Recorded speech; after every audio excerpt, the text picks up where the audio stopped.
Hi friends, welcome to Chennai food. Chicken biryani taste la அருமையான soya chunk biryani எப்படி செய்யறதுன்னு பார்க்க போறோம். வாங்க பார்க்கலாம்.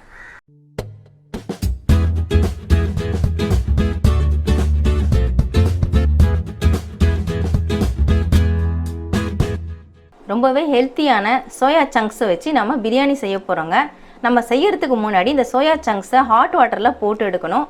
ஹாட் வாட்டர்ல போடுறதுக்காக நான் ஒரு பாத்திரத்துல தண்ணி வச்சு அடுப்புல வச்சிருக்கேங்க. தண்ணி பாருங்க நல்லா கொதிச்சிட்டு இருக்கு. இந்த சமயத்துல இந்த soya chunks இதல சேர்த்து விட்டுறலாம். நான் 1 கப் அளவுக்கு எடுத்துர்க்கேன். உங்களுக்கு எவ்வளவு தேவையோ அவ்வளவு எடுத்துக்கலாம். போட்டுட்டு இந்த மாதிரி நல்லா கரண்டி வச்சு டிப் பண்ணி விட்டுடுங்க. இப்போ அடுப்பை ஆஃப் பண்ணிக்கலாம். 15 நிமிஷம் இந்த ஹாட் வாட்டர்ல இந்த soya chunks எல்லாமே ஊறணும். ஊறினதுக்கு அப்புறமா நம்ம நார்மல் வாட்டருக்கு மாத்திட்டு பிழிஞ்சு எடுத்துக்கலாம். நான் மூடி போட்டு விட்டுறேன்.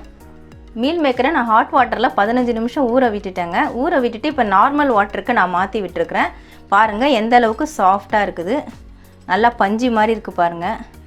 இந்த மாதிரி நல்லா சாஃப்டாக ஆகிறதுக்காக தான் நம்ம ஹாட் வாட்டரில் போட்டு எடுக்கிறோம். இப்போ இதை நம்ம பிழிஞ்சு எடுத்துக்கலாம். கொஞ்சம் கொஞ்சமாக பீசஸை இந்த மாதிரி கையில் எடுத்துருங்க. எடுத்துட்டு நல்லா ஒட்டை பிழிஞ்சிருங்க. எவ்வளவு தண்ணி இருக்குது பாருங்கள். இந்த தண்ணி எல்லாமே வடிய விட்டு நல்லா ஒட்டை பிழியணும். இந்த மாதிரி பிழிஞ்சு எடுத்துக்கலாம். மீல் மேக்கர் எல்லாத்தையுமே நான் நார்மல் வாட்டர்லேருந்து பிழிஞ்சு எடுத்துட்டேங்க. பாருங்கள் சுத்தமாக தண்ணி இருக்கக்கூடாது. அந்த மாதிரி பிழிஞ்சு எடுத்துக்கோங்க. இப்போ இதை நம்ம மேரினேட் பண்ணிக்கலாம். மேரினேட் பண்ணுறதுக்காக நான் 1/2 கப் அளவுக்கு தயிர் எடுத்திருக்கேன். அதை இதில் சேர்த்துக்கலாம்.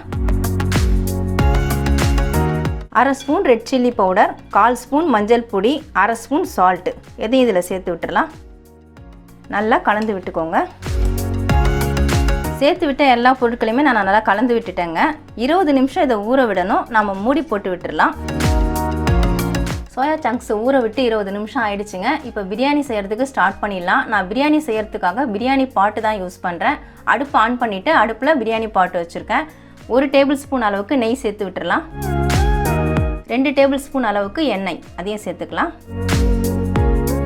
தாளிப்புக்காக 2 பிரியாணி இலை எடுத்திருக்கேன். 1 துண்டு பட்டை, 4 லவங்கம், 3 ஏலக்காய், 1 அன்னாச்சி பூ, 1 மராட்டி மொக்கு இது எல்லாத்தையும் இதில் சேர்த்து விட்டுடலாம். பட்டை லவங்கம்லாம் கொஞ்சம் பொரியட்டும். சேர்த்து விட்ட பட்டை லவங்கம் எல்லாமே பொரிஞ்சிருச்சுங்க. 1/4 ஸ்பூன் அளவுக்கு சீரகம், 1/4 ஸ்பூன் மிளகு வாசனைக்காக தான் சேர்க்குறேன். இதையும் சேர்த்துக்கலாம். உங்களுக்கு பிடிக்கலன்னா சேர்க்க வேண்டாம், ஆப்ஷனல் தான். சேர்த்து விட்ட மிளகு சீரகம் ரெண்டுமே பொரிஞ்சிருச்சு. நான் 2 மீடியம் சைஸ் வெங்காயத்தை நீல வாக்கில் மெலிசாக கட் பண்ணி எடுத்திருக்கேன். இதே மாதிரி கட் பண்ணி எடுத்துக்கோங்க. இந்த வெங்காயத்தையும் இதில் சேர்த்து விட்டுடலாம். நல்லா வதங்கணும். கூடவே 2 பச்சை மிளகாய் நான் 2 கீறி வச்சுருக்கேன். அதையும் சேர்த்துக்கலாம். வெங்காயம் பச்சை மிளகாய் ரெண்டுமே நல்லா வதங்கணும். வெங்காயம் இப்போ நல்லாவே வதங்கிடுச்சு. கலர் மாறிடுச்சு பாருங்கள். இந்த சமயத்தில் இஞ்சி பூண்டு பேஸ்ட்டு சேர்த்துக்கலாம். நான் 2 ஸ்பூன் அளவுக்கு இஞ்சி பூண்டு பேஸ்ட் எடுத்திருக்கேன். நீங்கள் எடுக்கிற ரைஸுக்கு தகுந்த போல் இஞ்சி பூண்டு பேஸ்ட்டை கூட்டி குறைச்சி சேர்த்துக்கோங்க. பச்சை வாசனை போகிற வரைக்கும் நல்லா வதக்கிக்கலாம். இஞ்சி பூண்டு பச்சை வாசனை போகிற அளவுக்கு வதக்கிட்டாங்க. இப்போ தக்காளி சேர்த்து விட்டுக்கலாம். நான் 2 மீடியம் சைஸ் தக்காளியை பொடியாக நறுக்கி வச்சுருக்கேன். அதை இதில் சேர்த்துக்கலாம். தக்காளியும் நல்லா வதங்கணும்.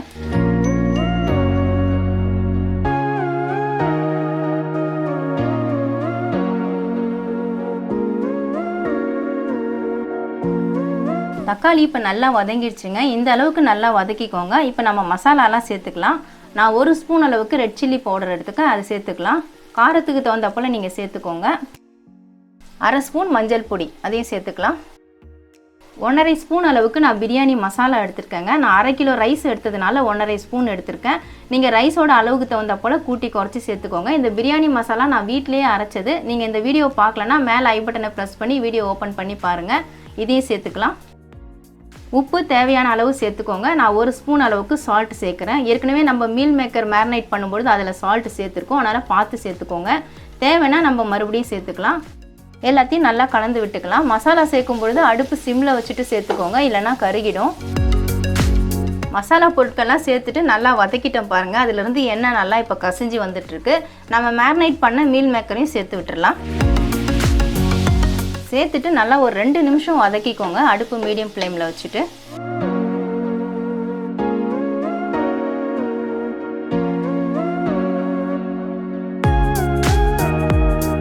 மீல் மேக்கரை சேர்த்து விட்டு நான் 2 நிமிஷம் நல்லா வதக்கிட்டேங்க. பாருங்கள் அதிலேருந்து எண்ணெய்லாம் பிரிஞ்சு வருது. இப்போ நம்ம அரிசியை சேர்த்து விட்டுக்கலாம்.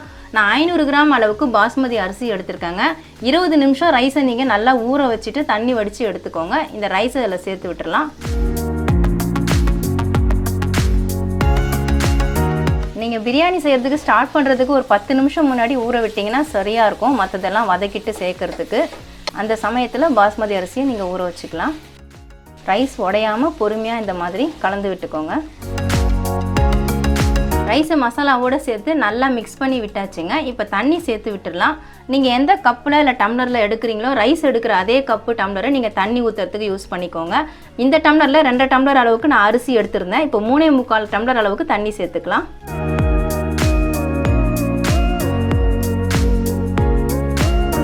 ஒரு கப்பு அரிசி எடுத்திங்கன்னா 1.5 டம்ளர் அளவுக்கு தண்ணி வச்சுக்கோங்க. அந்த கணக்கில் தான் நான் சேர்த்துருக்கேன்.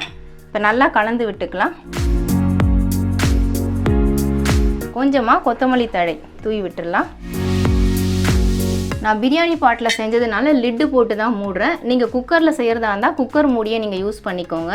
அடுப்பு மீடியம் ஃப்ளேமில் வச்சுருங்க. மீடியம் ஃப்ளேமில் வச்சுட்டு ஒரு 10 நிமிஷம் பிரியாணி பாட்டில் செய்கிறதா இருந்தால் 10 நிமிஷம் நீங்கள் மூடி வச்சுட்டு இடையில ஒரு 2 முறை திறந்து கிளறி விடுங்க. அடி பிடிக்காமல் இருக்கும். நீங்கள் குக்கரில் வைக்கிறதா இருந்தால் மீடியம் ஃப்ளேமில் வச்சுட்டு 2 விசில் வேக வச்சுட்டு ஆஃப் பண்ணிக்கோங்க. 10 நிமிஷம் வேகட்டும்.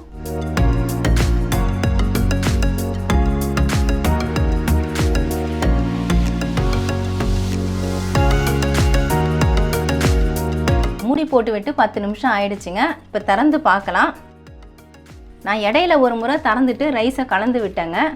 நல்லா சூப்பராக ரெடியாக இருக்குது பாருங்கள். சுத்தமாக தண்ணி எதுவுமே இல்லை. உங்களுக்கு ரைஸை கிளறும் போதே தெரியும். ரைஸ்லாம் நல்லா வெந்திருக்கு பாருங்கள். ரைஸ் நல்லா சூப்பராக வெந்திருக்கு பாருங்கள். ஒரு ரைஸ் கூட உடையில. இதே மெத்தடில் செஞ்சிங்கன்னா பிரியாணி நல்லா சூப்பராக வருங்க. இந்த மீல் மேக்கரோட நீங்கள் வெஜிடபிள்ஸ் வேணுனாலும் சேர்த்து செஞ்சுக்கலாம். நான் எந்த வெஜிடபிள்ஸும் சேர்க்கலைங்க. வெறும் மீல் மேக்கர் போட்டு செஞ்சாலே பிரியாணி சூப்பராக இருக்கும். ரொம்பவே ஹெல்த்தியாகவும் இருக்குங்க. இந்த மீல் மேக்கரில் ப்ரோட்டீன் கண்டென்ட் இருக்குது. வளர்கிற குழந்தைங்களுக்குலாம் இதே மாதிரி மீல் மேக்கர் சேர்த்து நிறைய ரெசிபீஸ்லாம் ரெடி பண்ணி கொடுக்கலாங்க. அவங்களுக்கு ரொம்பவே நல்லா இருக்கும். ரொம்பவே ஹெல்த்தியாகவும் இருக்கும். அருமையான சூப்பரான மீல் மேக்கர் பிரியாணி ரெடி ஆகிடுச்சுங்க. நீங்களும் இதே மாதிரி மீல் மேக்கரை வச்சு பிரியாணி செஞ்சு பாருங்கள். எப்படி இருந்ததுன்னு எனக்கு கமெண்டில் சொல்லுங்கள். கண்டிப்பாக ட்ரை பண்ணி பாருங்கள். சிக்கன் பிரியாணி டேஸ்ட்லேயே சோயா சங்க் பிரியாணி எப்படி செய்கிறதுன்னு வீடியோவில் பார்த்துருப்பீங்க. ரொம்பவே டேஸ்ட்டாக இருக்குங்க. அப்படியே சிக்கன் பிரியாணி டேஸ்ட்லேயே இருக்கும். கண்டிப்பாக ட்ரை பண்ணி பாருங்கள். உங்களுக்கு இந்த வீடியோ பிடிச்சிருந்தா லைக் பண்ணுங்கள், ஷேர் பண்ணுங்கள், சப்ஸ்கிரைப் பண்ணுங்கள்.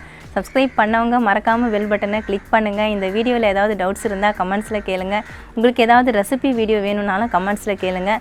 நமக்கு இன்னும் 2 சேனல் இருக்குங்க. அந்த சேனலுக்கான லிங்க் நான் டிஸ்கிரிப்ஷனில் கொடுத்துருக்கேன். நீங்கள் லிங்க்கை கிளிக் பண்ணி சேனலை ஓப்பன் பண்ணி பாருங்கள். உங்களுக்கு அந்த சேனல் பிடிச்சிருந்தா சப்ஸ்கிரைப் பண்ணிக்கோங்க. நன்றி, வணக்கம்.